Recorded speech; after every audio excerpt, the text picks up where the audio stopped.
Good morning, class. Today we are going to discuss our chapter Rights in the Indian Constitution. अब rights का मतलब अधिकारों से है। अब हमने चैप्टर फर्स्ट में थोड़ा बहुत पढ़ा था कि हमारा जो कॉन्स्टिट्यूशन बना उसमें कुछ फंडामेंटल राइट्स शामिल किए गए थे, जिनको हम मेन मतलब बोल दें कि हार्ट एंड सोल का बोल सकते हैं कि इंडियन कॉन्स्टिट्यूशन के अंदर fundamental rights are given to every citizen of India. मतलब इंडिया में जो भी बॉर्न ब्रॉट अप होता है, जो भी बॉर्न होगा बच्चा, उसे कुछ राइट्स मिलेंगे जिनको बहुत ज्यादा पवित्र माना गया और जिनका नाम हमने फंडामेंटल राइट्स, पहले नेचुरल राइट्स होते थे लेकिन बाद में जैसे जैसे ह्यूमन इवॉल्व हुआ तो राइट्स को फंडामेंटल राइट्स का नाम दे दिया गया। तो इंडिया का जो कॉन्स्टिट्यूशन है, अब सरकार अलग अलग तरीके से उसे बनाती है और हमने लास्ट चैप्टर में पढ़ा था कि गवर्नमेंट जो है डेमोक्रेटिक सिस्टम के अंदर ये देखती है कि हर सिटीजन को कुछ राइट्स मिले। तो अब हम कहते हैं कि जो ये फंडामेंटल राइट्स हैं हमारे कॉन्स्टिट्यूशन में लिस्टेड है, इनका क्या काम है और इनको बचाया कैसे जाता है। फिर जो जुडिशरी है इन राइट्स की व्याख्या करती है और हर किसी के राइट्स को प्रोटेक्ट करती है जुडिशरी। फिर fundamental rights and directive principles of state policy. अब हम यहां पर राइट्स की बात कर रहे हैं जो आगे जाके फंडामेंटल राइट्स बन जाएंगे। फिर एक टर्म और आएगी directive principles of state policy, जिसको हम ये मानेंगे कि वो भी हमारे कॉन्स्टिट्यूशन में उसके अंदर मतलब फंडामेंटल राइट्स के बारे में भी लिखा हुआ है, directive principles of state policy के बारे में भी लिखा हुआ है। अब हमारे राइट्स, इनकी इंपॉर्टेंस क्यों है, अब हम दो एग्जाम्पल पढ़ेंगे यहां पर कि 1982 में एशियन गेम्स होते हैं, मतलब पूरे एशिया के अंदर ये गेम्स आयोजित किए जाते हैं। तो गवर्नमेंट क्या करती है, कुछ कॉन्ट्रैक्टर्स को हायर करती है, मतलब काम पर रखती है, और ज्यादातर जो ये लोग होते हैं कॉन्ट्रैक्टर्स जो होते हैं वो पुअर पीपल को काम करने के लिए अपने साथ एम्प्लॉय कर लेते हैं। इन जो ये कंस्ट्रक्शन वर्कर्स थे ये इंडिया के अलग अलग पार्ट्स से आए थे और इनका काम क्या था, देश के अंदर स्टेडियम्स बनाना, फ्लाईओवर्स बनाना, जिस सिटी में हो रहा है उसका डेवलपमेंट करना। और अब सोशल साइंटिस्ट जो थे उन्होंने सुप्रीम कोर्ट को ये अपील की कि उन्होंने देखा कि जो ये आपके कॉन्ट्रैक्टर्स हैं, ये जिन लोगों को इन्होंने एम्प्लॉय कर रखा है अपने काम पर, उन्हें बहुत ज्यादा कम वेजेस पर एम्प्लॉय किया और मिनिमम वेजेस भी नहीं दे रहे और उनसे बेगार करवाई जा रही है, फोर्स लेबर कि उनसे जॉब भी करवाई जा रही है, उन्हें उनका पैसा भी नहीं दिया जा रहा। तो एक तरीके से राइट टू इक्वालिटी की बात आ गई और उनके जो राइट्स थे उनको तोड़ा जा रहा है। तो अब कोर्ट ने माना कि जो ये वर्कर्स वहां लगे हुए हैं उन्हें प्रॉपर वेजेस दी जाएं, और इवन कोर्ट ने ये भी मांग एक्सेप्ट कर ली और डायरेक्ट किया कि जितने भी ये वर्कर्स हैं उन्हें उनके काम के हिसाब से वेजेस, तनख्वाह दी जाए, क्योंकि उन्हें कोर्ट को ये लगा कि मिनिमम वेजेस जो एक्ट है उसकी पालना नहीं हो रही और इवन हर किसी को मिनिमम वेजेस लेने का हक है। और अब दूसरा जो एग्जांपल है जिसमें मचाल लालम जो 23 इयर्स ओल्ड असम से एक व्यक्ति था, उसे अरेस्ट कर दिया जाता है। मतलब ये रेजिडेंट था चबूरी विलेज, मोरीगांव डिस्ट्रिक्ट, चबूरी विलेज का था, मोरीगांव डिस्ट्रिक्ट असम से। उसे अरेस्ट किया जाता है और उस पर इल्जाम लगाए जाते हैं मचाल पर कि इसने किसी को बहुत ज्यादा गहरी चोट पहुंचाई है, बहुत ज्यादा गहरी चोट पहुंचाई है और उसे मेंटली अनस्टेबल करार दे दिया जाता है और उसे हॉस्पिटल में भेज दिया जाता है। और अब जब इसकी सुनवाई होती है तो इसे जो लोकप्रिय गोपीनाथ बारदोली मेंटल हॉस्पिटल जो तेजपुर में है, अब एक हॉस्पिटल होता है जो आपकी बुक के अंदर उसका नेम है बेटा, उसका नेम है लोकप्रिय गोपीनाथ बोरडोली मेंटल हॉस्पिटल, वहां पर इसे ट्रीटमेंट के लिए भेज दिया जाता है क्योंकि ये डिक्लेयर कर दिया जाता है जब इसकी सुनवाई होती है, ट्रायल होता है कि ये मेंटली अनस्टेबल है और ये अनफिट है ट्रायल के लिए, कि इस पर सुनवाई नहीं हो सकती जब तक ये व्यक्ति मानसिक रूप से सही नहीं हो जाता।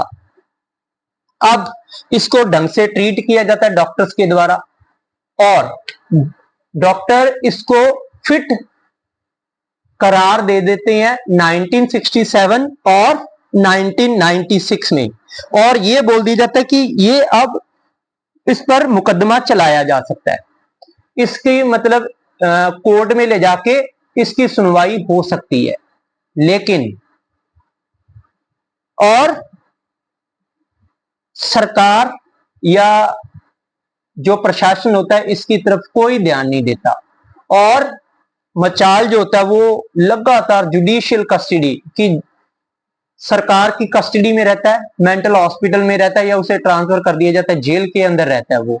अब मचाल को रिलीज किया जाता है जुलाई 2005 में, मतलब 1967 और 1996 में उसे फिट घोषित कर दिया गया हॉस्पिटल प्रशासन के द्वारा, लेकिन फिर भी उसकी सुनवाई नहीं हुई।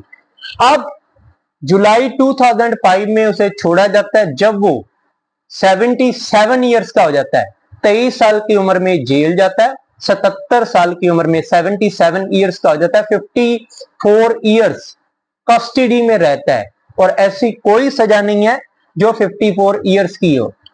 अब जो नेशनल ह्यूमन राइट कमीशन है वो इस मामले के अंदर जाता है, इस मामले की छानबीन करता है और इंस्पेक्शन करने के बाद ये पता लगता है कि इसे छोड़ा जाना चाहिए। और नेशनल ह्यूमन राइट जो कमीशन है, नेशनल ह्यूमन राइट जो कमीशन है वो और भी लोग जिनकी आज तक सुनवाई नहीं होती उसके लिए भी अपील की जाती कि इन लोगों को अब बाइज्जत बरी किया जाए। अब इन दो केसेस से हमें यह पता लगता है कि मचाल अपनी पूरी जिंदगी में ढंग से सुनवाई नहीं हुई, उसके फंडामेंटल राइट्स के बारे में उसको खुद को नहीं पता था, तो वो क्या अपने को छुड़वा नहीं पाया। फिर हमारा जो कॉन्स्टिट्यूशन है हर किसी को लाइफ और लिबर्टी का राइट देता है, जिंदगी जीने का अधिकार और आजादी का अधिकार, लेकिन हर सिटीजन को फेयर और स्पीडी ट्रायल का भी अधिकार है कि उसकी सुनवाई ढंग से हो और जल्दी हो, उसका भी अधिकार है। लेकिन मचाल जैसे लोगों से हमें ये पता लगता है कि अगर लोगों को अपने फंडामेंटल राइट्स के बारे में ना पता हो, ठीक है, या उन्हें आज तक उनके फंडामेंटल राइट्स के बारे में बताया ही नहीं गया, तो ये लोग बहुत लंबे समय तक पिसते रहे प्रशासन के आड़ में। अब है जी ये दोनों एग्जाम्पल हमारे सामने वही कि राइट्स को ढंग से लागू किया जाए, फिर डेमोक्रेसी है, हर किसी को अधिकार दिए जाएं और सरकार भी ये बताए कि हर किसी को उसके अधिकार मिलने चाहिए और एक कॉन्स्टिट्यूशनल गारंटी होनी चाहिए, एक कॉन्स्टिट्यूशनल गारंटी मिलनी चाहिए कि किसी भी व्यक्ति के साथ गलत नहीं होगा, उसका एक्सप्लॉइटेशन नहीं होगा। सरकार लोगों को उनके अधिकारों के बारे में पढ़ाए बताए और डेमोक्रेसी के अंदर ऐसा होना चाहिए। इसलिए ये चीजें जो है हमेशा होनी चाहिए। अब अब हम बात करेंगे बिल ऑफ राइट्स की, जो हमारा ऊपर की हेडिंग है कि बिल ऑफ राइट्स क्या है। अब दोनों जो एग्जाम्पल है वो यही बताते हैं कि हर किसी को उसके अधिकारों का पता होना चाहिए। तो ज्यादातर जो डेमोक्रेटिक कंट्री है वो ज्यादातर जो डेमोक्रेटिक कंट्रीज हैं वो एक लिस्ट बनाती हैं राइट्स की, जो हर सिटीजन के लिए हो। और इन जो ये लिस्ट होती है ये प्रोटेक्ट होती है हमारे कॉन्स्टिट्यूशन के द्वारा। कुछ लिस्ट के अंदर कुछ राइट्स रखे जाते हैं जिनकी प्रोटेक्शन कौन इंश्योर करता है? गवर्नमेंट। तो जो वो प्रोटेक्टेड राइट्स होते हैं हमारे कॉन्स्टिट्यूशन के अंदर, उन्हें ही बिल ऑफ राइट्स बोला जाता है। तो बिल ऑफ राइट्स का आज नाम बदल के फंडामेंटल राइट्स कर दिया गया है। हमें bill of rights USA, United states of America से मिले थे। तो हमेशा ध्यान रखेंगे बिल ऑफ राइट्स हमारे कॉन्स्टिट्यूशन में अमेरिका से आए हैं। अब जो बिल ऑफ राइट्स है वो सरकार को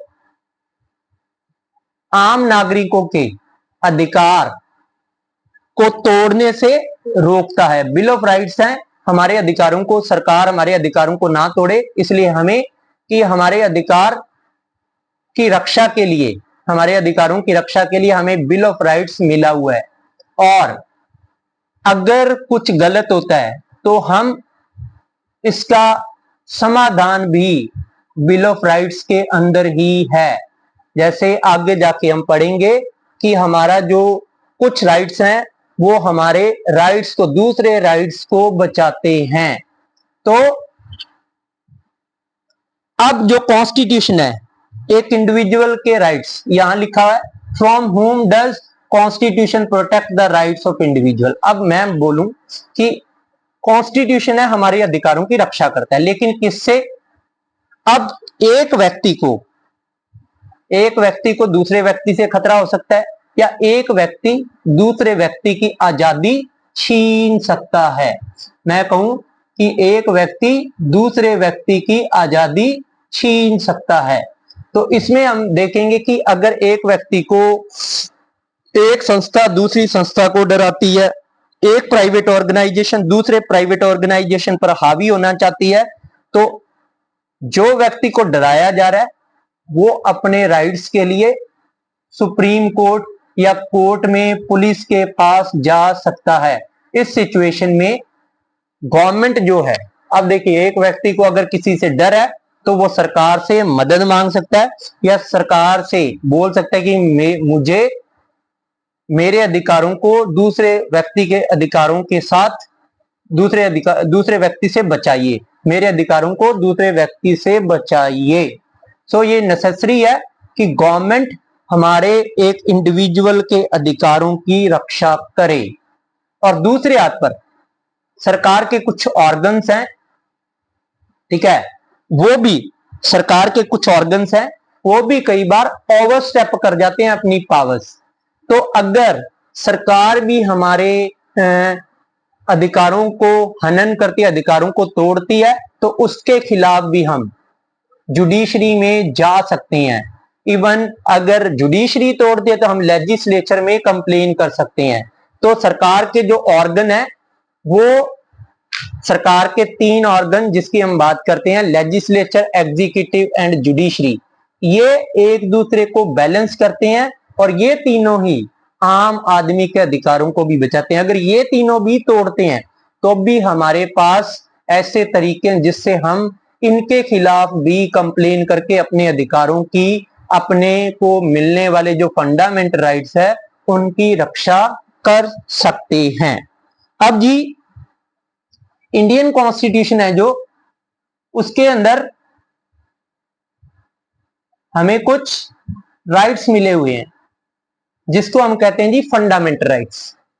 अब जब हमारा फ्रीडम मूवमेंट था तो हर किसी को यह था कि राइट्स होने जरूरी है, तो उस समय भी अधिकारों के बारे में बात हुई और हमने अंग्रेजों को यह बोला, इवन जब इंडिया का फ्रीडम मूवमेंट चल रहा था तो अंग्रेजों को भी यह पता था कि हर किसी व्यक्ति के अधिकार हैं और उन अधिकारों की रक्षा होनी चाहिए।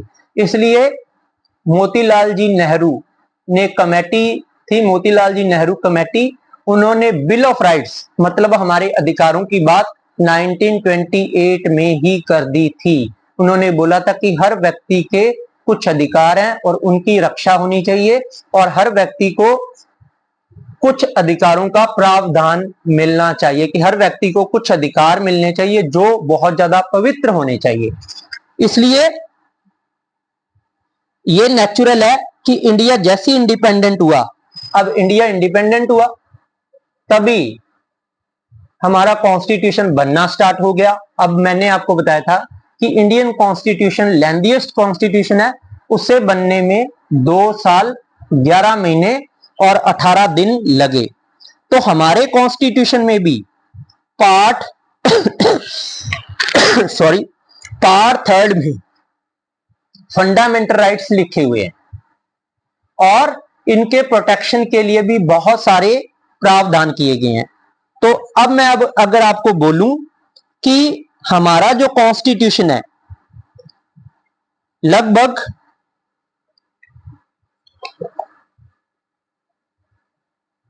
26 नवंबर 1949 को हमने अडॉप्ट किया। नवंबर 1949 को जो कॉन्स्टिट्यूशन था हमने अडॉप्ट कर लिया। 24 जनवरी 1950 को इस पर साइन हो गए और 26 जनवरी 1950 को ये लागू हो गया। अब जैसे ये लागू हुआ तो हमें पता लग गया कि इसके अंदर हमारे फंडामेंटल राइट्स हैं जो हमें बचाएंगे किसी जाति के खिलाफ, हमें हमारी रक्षा करेंगे। तो हमारा जो कॉन्स्टिट्यूशन था वो भी बहुत सेक्रेड था, जिसने बहुत सारी बातें विदेशों से, बहुत सारे देशों का कॉन्स्टिट्यूशन पढ़ा गया, फिर उसमें शामिल किए गए और फंडामेंटल राइट्स तो मैंने आपको पहले भी बताया था यूएस से हमने लिए थे।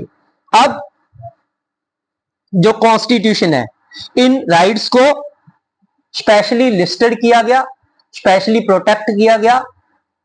इनको ही जो specially listed, specially protected rights है उनका नाम फंडामेंटल राइट्स दिया गया। तो फंडामेंटल जो वर्ड है वो अपने आप में कहता है कि बहुत विशेष प्रकार के अधिकार, मूलभूत अधिकार की बहुत ज्यादा विशेष, फंडामेंटल मतलब मूलभूत, हमारे जो मूल अधिकार है, मेन अधिकार है, ये इतने इंपॉर्टेंट है कि इनको कुछ तौर तरीके, कुछ प्रोविजंस, कुछ प्रावधान किए गए ताकि इनको प्रोटेक्ट किया जा सके।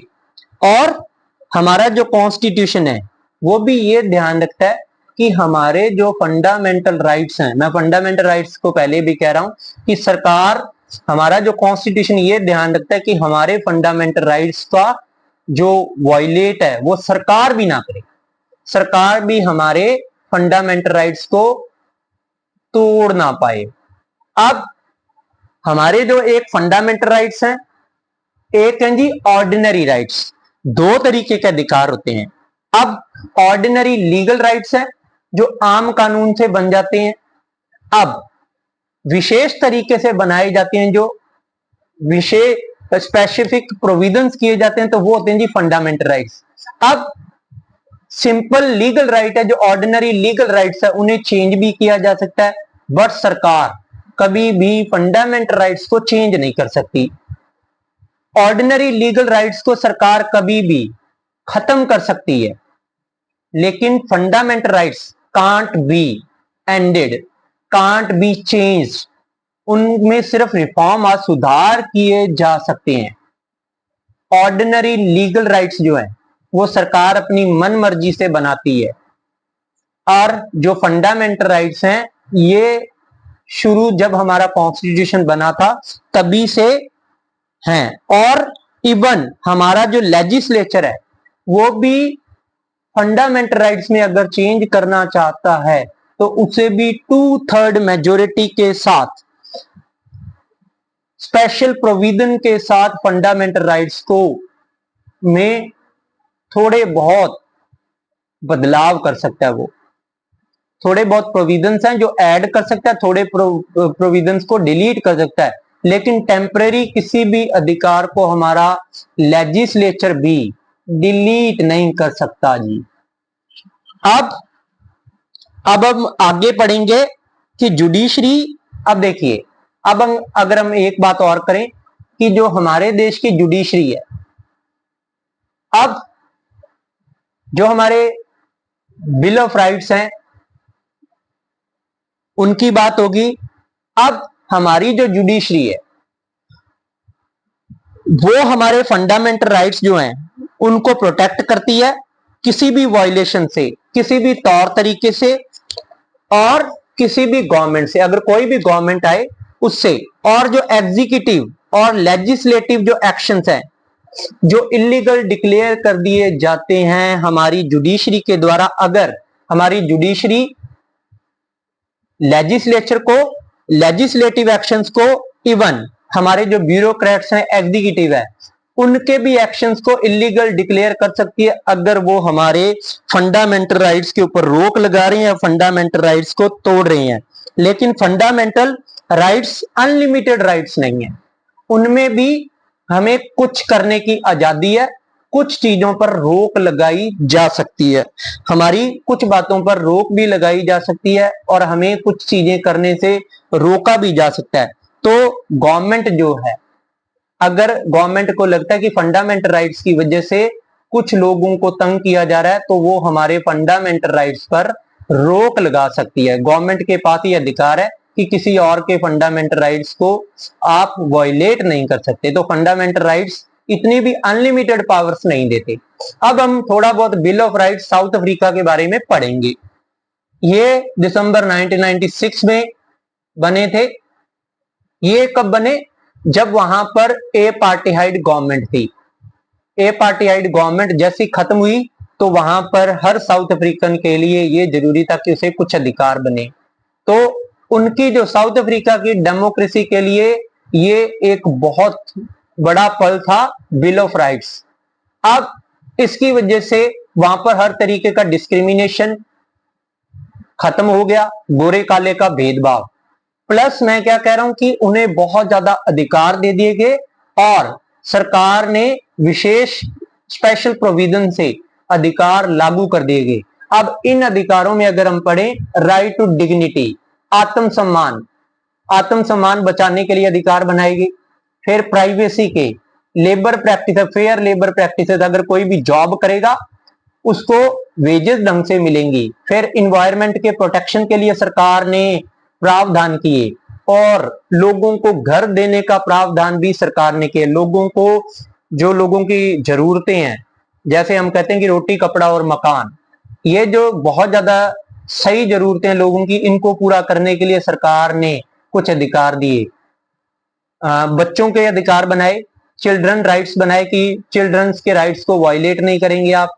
बच्चों को पढ़ने का अधिकार होगा, right to education, right to privacy. ठीक है। फिर रिलीजन को लेकर जो हम कहते हैं कि आपके जो कल्चरल और रिलीजियस राइट्स जो इंडिया में भी हैं उनकी बात आ गई, उनके अधिकार दिए उन्हें कि, और आपको शिक्षा लेने का अधिकार। फिर राइट टू इंफॉर्मेशन कि कोई भी सरकार कुछ भी करती है तो आपको हक है कि आप सरकार से हर इंफॉर्मेशन ले सकते हैं, ये आपका हक है, because you are the vigilant citizen of the country. तो साउथ अफ्रीकन कॉन्स्टिट्यूशन में भी उनके लिए बिल ऑफ राइट्स एक बहुत बड़ा मील का पत्थर साबित हुआ। अब है जी एग्जाम्पल्स। अब हम बात करेंगे राइट टू इक्वालिटी की, जो सबसे ज्यादा जरूरी है। Right to equality first right है हमारा। अब राइट टू इक्वालिटी जो है, मैं थोड़ा सा आपको बता देता हूं। इसके अंदर अगर हम बोलेंगे, right to equality deals with the article 14 to article 18। Right to equality के अंदर आर्टिकल 14 टू 18 आता है। अब एक एग्जांपल मैं छोटा सा आपको बता देता हूं कि एक स्वदेश कुमार है, अपने गांव आता है, वो अपने दोस्त के साथ होता है, तो वो कहते हैं कि चलो, रास्ते में जा रहे होते हैं तो उन्हें एक होटल मिल जाता है, तो सोचते हैं कि चलो चाय पी ली जाए। अब शॉपकीपर जो है स्वदेश कुमार को तो जानता है लेकिन उसके दोस्त को नहीं जानता, ना उसकी जाति को जानता, जाति प्रथा की बात।